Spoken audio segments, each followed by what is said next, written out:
Cien años de soledad, página 21, audio número 8. Estimulada por el entusiasmo con que José Arcadio disfrutaba de su compañía, equivocó la forma y la ocasión, y de un solo golpe le echó el mundo encima. Ahora sí eres un hombre, le dijo. Y como él no entendió lo que ella quería decirle, se lo explicó letra por letra. Vas a tener un hijo. José Arcadio no se atrevió a salir de su casa en varios días. Le bastaba con escuchar la risotada trepidante de Pilar en la cocina para correr a refugiarse en el laboratorio, donde los artefactos de alquimia habían revivido con la bendición de Úrsula. José Arcadio Buendía recibió con alborozo al hijo extraviado y lo inició en la búsqueda de la piedra filosofal, que había por fin emprendido. Una tarde se entusiasmaron los muchachos con la estera voladora que pasó veloz al nivel de la ventana del laboratorio, llevando al gitano conductor y a varios niños de la aldea que hacían alegres saludos con la mano. Y José Arcadio Buendía ni siquiera la miró. Déjenlos que sueñen, dijo. Nosotros volaremos mejor que ellos con recursos más científicos que ese miserable sobrecamas. A pesar de su fingido interés, José Arcadio no entendió nunca los poderes del huevo filosófico, que simplemente le parecía un frasco mal hecho. No lograba escapar de su preocupación. Perdió el apetito y el sueño. Sucumbió al mal humor, igual que su padre ante el fracaso de alguna de sus empresas. Y fue tal su trastorno que el propio José Arcadio Buendía lo relevó de los deberes en el laboratorio, creyendo que había tomado la alquimia demasiado a pecho. Aureliano, por supuesto, comprendió que la aflicción del hermano no tenía origen en la búsqueda de la piedra filosofal, pero no consiguió arrancarle una confidencia. Había perdido su antigua espontaneidad. De cómplice y comunicativo se hizo hermético y hostil. Ansioso de soledad, mordido por un virulento rencor contra el mundo, una noche abandonó la cama como de costumbre, pero no fue a casa de Pilar Ternera, sino a confundirse con el tumulto de la feria. Después de deambular por entre toda suerte de máquinas de artificio, sin interesarse por ninguna, se fijó en algo que no estaba en juego. Una gitana muy joven, casi una niña, agobiada de abalorios, la mujer más bella que José Arcadio había visto en su vida. Estaba entre la multitud que presenciaba el triste espectáculo del hombre que se convirtió en víbora por desobedecer a sus padres. José Arcadio no puso atención. Mientras se desarrollaba el triste interrogatorio del hombre víbora, se había abierto paso entre la multitud hasta la primera fila en que se encontraba la gitana, y se había detenido detrás de ella. Se apretó contra sus espaldas. La muchacha trató de separarse, pero José Arcadio se apretó con más fuerza contra sus espaldas. Entonces ella lo sintió. Se quedó inmóvil contra él, temblando de sorpresa y pavor, sin poder creer en la evidencia, y por último volvió la cabeza y lo miró con una sonrisa trémula. En ese instante, dos gitanos metieron al hombre víbora en su jaula y la llevaron al interior de la tienda.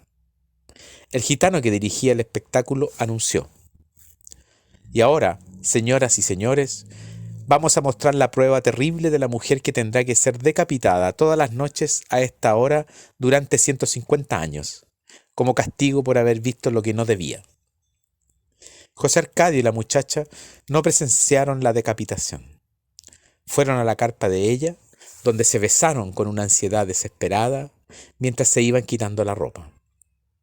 La gitana se deshizo de sus corpiños superpuestos, de sus numerosos pollerines de encaje almidonado, de su inútil corsé alambrado, de su carga de abalorios, y quedó prácticamente convertida en nada.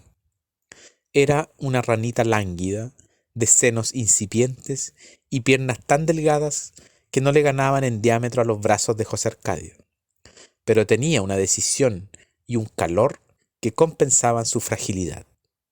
Sin embargo, José Arcadio no podía responderle porque estaban en una especie de carpa pública, por donde los gitanos pasaban con sus cosas de circo y arreglaban sus asuntos, y hasta se demoraban junto a la cama a echar una partida de dados.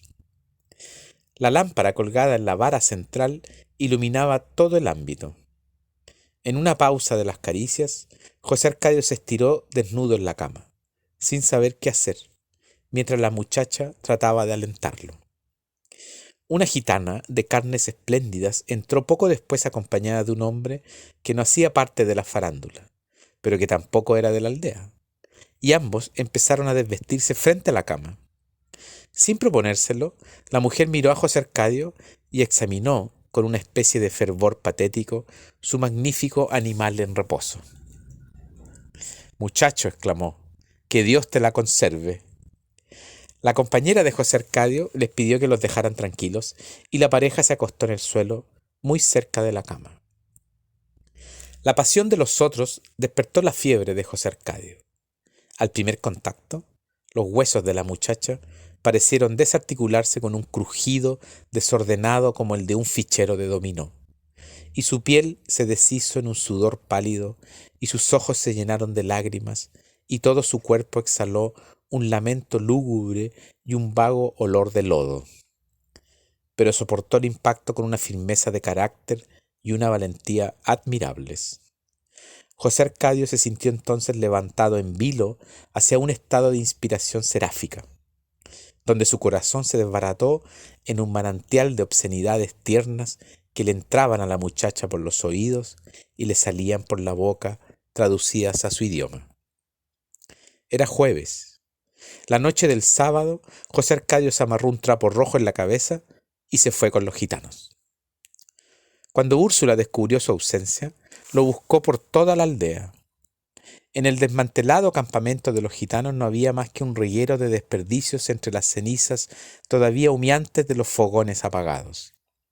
Alguien que andaba por ahí buscando abalorios entre la basura le dijo a Úrsula que la noche anterior había visto a su hijo en el tumulto de la farándula, empujando una carretilla con la jaula del hombre víbora. «Se metió de gitano», le gritó ella a su marido, quien no había dado la menor señal de alarma ante la desaparición. «Ojalá fuera cierto», dijo José Arcadio Buendía, machacando con el mortero la materia 1000 veces machacada y recalentada y vuelta a machacar. «Así aprenderá a ser hombre». Úrsula preguntó por dónde se habían ido los gitanos. Siguió preguntando en el camino que le indicaron, y creyendo que todavía tenía tiempo de alcanzarlos, siguió alejándose de la aldea hasta que tuvo conciencia de estar tan lejos que ya no pensó en regresar. José Arcadio Buendía no descubrió la falta de su mujer sino a las 8 de la noche, cuando dejó la materia recalentándose en una cama de estiércol y fue a ver qué le pasaba a la pequeña Amaranta, que estaba ronca de llorar. En pocas horas reunió un grupo de hombres bien equipados, puso a Amaranta en manos de una mujer que se ofreció para amamantarla y se perdió por senderos invisibles en pos de Úrsula. Aureliano los acompañó. Unos pescadores indígenas, cuya lengua desconocían, les indicaron por señas al amanecer que no habían visto pasar a nadie. Al cabo de 3 días de búsqueda inútil, regresaron a la aldea. Durante varias semanas, José Arcadio Buendía se dejó vencer por la consternación. Se ocupaba como una madre de la pequeña Amaranta. La bañaba y cambiaba de ropa. La llevaba a ser amamantada 4 veces al día y hasta le cantaba en la noche las canciones que Úrsula nunca supo cantar.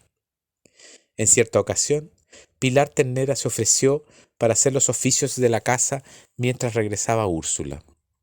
Aureliano, cuya misteriosa intuición se había sensibilizado en la desdicha, experimentó un fulgor de clarividencia al verla entrar.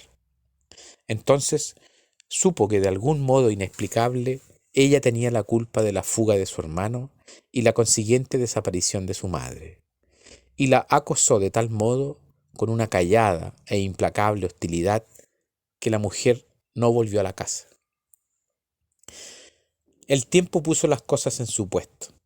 José Arcadio Buendía y su hijo no supieron en qué momento estaban otra vez en el laboratorio, sacudiendo el polvo, prendiendo fuego al atanor, entregados una vez más a la paciente manipulación de la materia dormida desde hacía varios meses en su cama de estiércol.